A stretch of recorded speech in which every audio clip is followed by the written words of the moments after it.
Pro bem ou pro mal, eu sinto que Vitória, esse novo filme estrelado pela Fernanda Montenegro, tá se beneficiando e ao mesmo tempo sofrendo com o impacto de Ainda Estou Aqui nos últimos meses.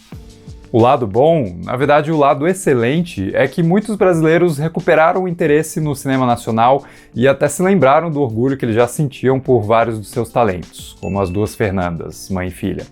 E eu digo isso principalmente pensando num público mais amplo, que foge da bolha cinéfila acostumada a consumir os nossos filmes regularmente. Um bom exemplo é a bilheteria de mais de 4 milhões de reais, arrecadada já no primeiro final de semana e que está quase batendo o orçamento do filme, que foi por volta de 7 milhões de reais. Mas existe um pequeno porém nessa carona que Vitória parece pegar no sucesso de Ainda Estou Aqui, que é a sensação de que muita gente espera que esse novo filme seja um segundo Ainda Estou Aqui, como se ele fosse ter o mesmo impacto, a mesma capacidade de emocionar um público local e internacional, o mesmo potencial de ganhar prêmios e tudo mais. Ou seja, já começou a campanha para Fernanda Montenegro vencer o Oscar 2026 e se isso não acontecer vai ser um absurdo, roubaram a gente de novo e por aí em diante. Eu quis fazer essa pequena contextualização só para a gente poder discutir Vitória sem essa carga de importância que tem acompanhado o filme em certos espaços da internet. É como se ele já tivesse predestinado a grandezas, ou mesmo gerado uma base de adoradores que decidiram render louvores ao filme antes mesmo de o assistir, inclusive. É sério, tem gente dando 5 estrelas sem ver porque isso estaria ajudando o nosso cinema. E beleza, né? O próprio ato de dar estrelas para um filme, na minha opinião, é uma grande brincadeira que não deveria ser levada tão a sério assim. Então eu não tô nem criticando isso em si, mas sim as consequências desse tipo de postura que se manifestam num esvaziamento da discussão produtiva e plural que pode existir ao redor dos filmes. Em resumo, a gente pode pensar diferente, mas isso não precisa ser algo ruim, né? Pelo contrário, de repente todos nós podemos enriquecer a nossa experiência com o filme absorvendo diferentes pontos de vista sobre ele. Enfim, com isso em mente, eu achei Vitória um filme ok, perfeitamente assistível, que me trouxe uma noite super agradável no cinema junto da minha avó e que realmente se beneficia muito da presença de cena da Fernanda Montenegro, do seu timing cômico e dramático, né, e mesmo da sua vulnerabilidade acentuada agora aos 95 anos. Mas Vitória é também um filme bem protocolar, né? A sua história se desenrola sem grandes surpresas, sem grandes obstáculos, e a sua resolução acontece como a gente esperava que ela acontecesse,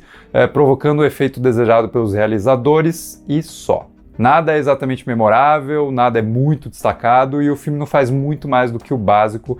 E esse básico é eficiente, mas ele nunca se torna excelente. Na trama, a Fernanda interpreta a Nina, uma massagista incomodada com a frequência de tiroteios acontecendo bem na frente da janela do seu apartamento, que decide comprar uma câmera e filmar o que está rolando na favela ao lado, na esperança de denunciar a criminalidade que a polícia do Rio de Janeiro parece não querer combater. Até existe muito o que se elogiar aqui, mesmo indo além da Fernanda Montenegro. Eu adorei o design de produção do apartamento dela, que é todo apertado e cheio de coisas de velhinhos para todo lugar, tipo trocentas mantinhas, furadinhas e tapetes e paninhos em cima dos móveis. Mas um lugar que é nitidamente aconchegante e muito precioso para a pessoa que vive ali, né? Algo que a gente percebe até no seu apego por uma única xícara de café que se quebra no susto pelo barulho de um tiro e que a protagonista vai passar o resto do filme tentando consertar, num paralelo direto, mas bonito, com a sua vida nesse local, que é afetada para sempre pelo que ocorre do lado de fora. Aliás, essas cenas com a xicrinha fizeram a minha avó dar várias risadinhas, né? Já que ela também tem a sua pequena, grande coleção de xícaras preciosas que a gente quase não usa para não correr o risco de quebrar. Porque se quebrar, não é só comprar outra, né? Ela gosta daquela louça que é toda especial e que ela ganhou em 1992. Enfim, eu te amo, vó, e desculpa por aquela vez que eu derrubei todos os seus copos de vidro da Coca-Cola no chão.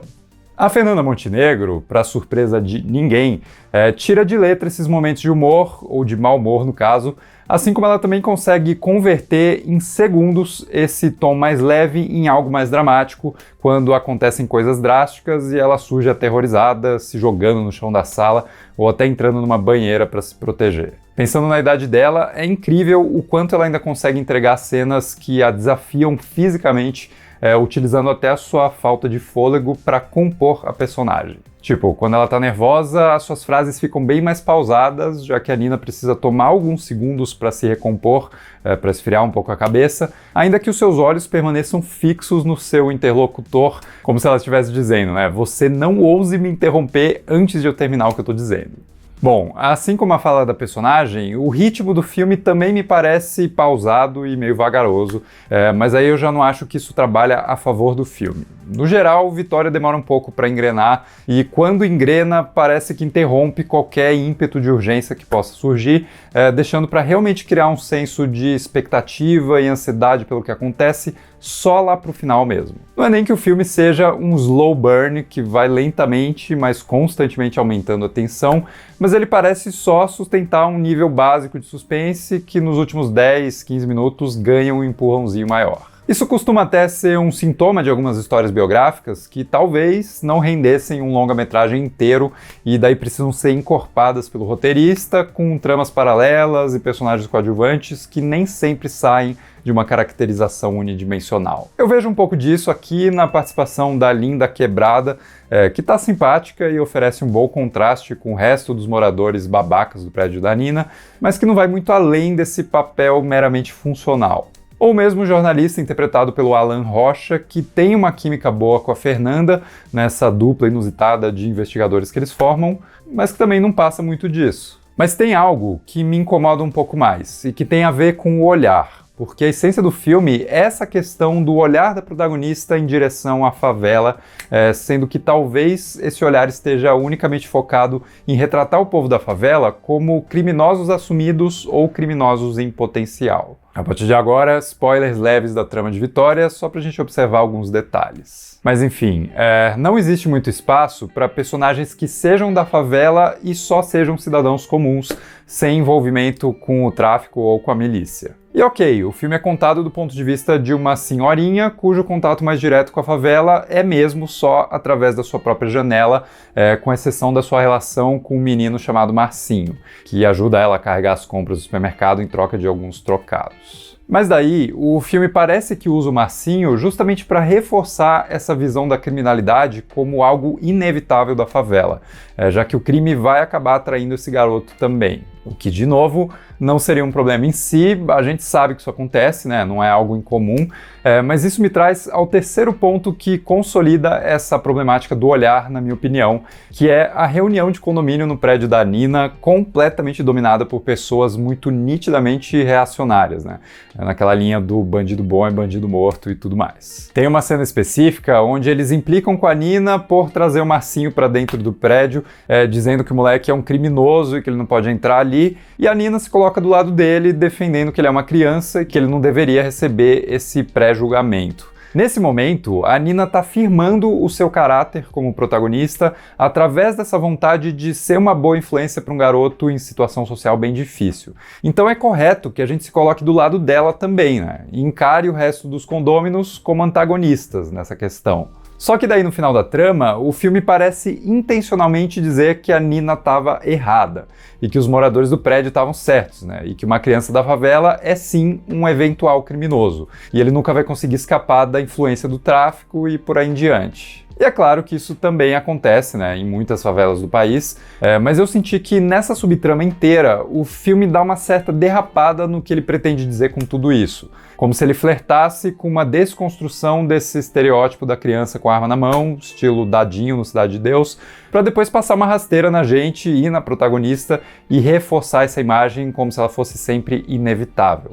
O moleque sempre vai acabar abraçando o caminho errado. Sei lá, eu acho que dava para ter um pouco mais de nuance nessa questão do olhar e da história do Marcinho, até porque eu sinto que o filme acaba deixando a relação entre ele e a Nina um tanto mal resolvida. É como se faltasse um desfecho mais substancial para esse conflito que surgiu entre os dois e os moradores do prédio. O que me traz, finalmente, a questão da direção e do estilo da narrativa que eu achei, de novo, eficientes, mas burocráticas. E olha, faz sentido que o caminho escolhido tenha sido um caminho mais básico, pensando nos bastidores. O filme entrou em produção sendo dirigido pelo Breno Silveira, que infelizmente faleceu de um ataque cardíaco em 2022, logo no começo das filmagens, e daí o Andrusha Waddington, marido da Fernanda Torres, foi lá e assumiu o projeto. Nesse contexto turbulento, eu entendo demais a preferência por uma abordagem estética mais normal, que pudesse aproveitar o trabalho do Breno e do Andrusha e suavizar o efeito colateral desse grande trauma que ocorreu por trás das câmeras. Mas eu acho que essa história em particular talvez se beneficiasse bastante de um certo desprendimento maior do realismo, né?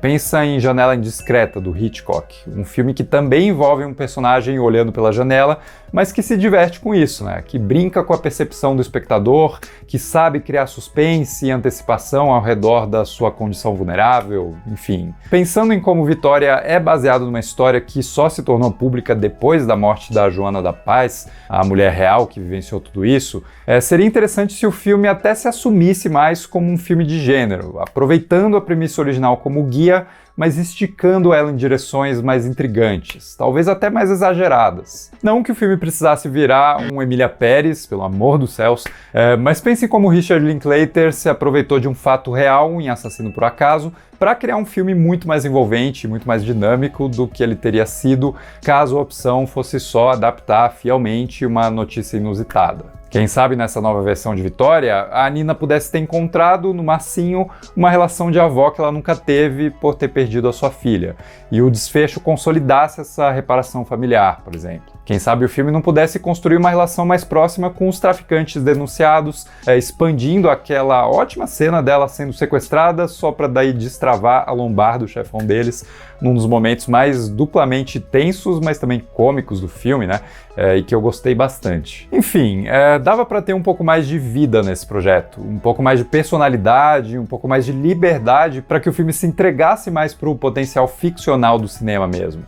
No sentido de a prioridade do cinema não ser a de sempre representar um acontecimento verdadeiro do jeito que ele aconteceu, mas sim em interpretar esse acontecimento através de uma lente muito mais imaginativa, mais emocionante, né? Mais capaz de fazer tudo aquilo que o mundo real não pode fazer. Eu digo isso só porque eu acho bacana sonhar com esse potencial, mesmo que Vitória, ainda assim, seja um filme legal do jeito que ele é mesmo. É sim maravilhoso ver a Fernanda Montenegro protagonizando um filme desses, com tanta energia e com tanta capacidade de levar o público ao cinema.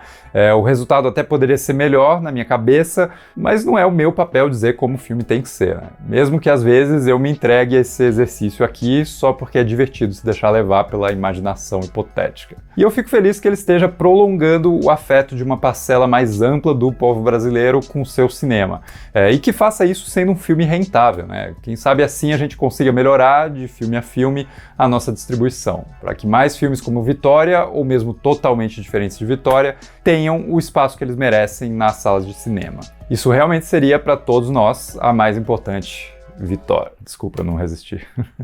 Mas diz aí nos comentários o que você achou de Vitória, vamos continuar essa discussão, e se gostou do vídeo, não esquece de deixar um like, se inscrever no canal, e a gente se vê no próximo vídeo.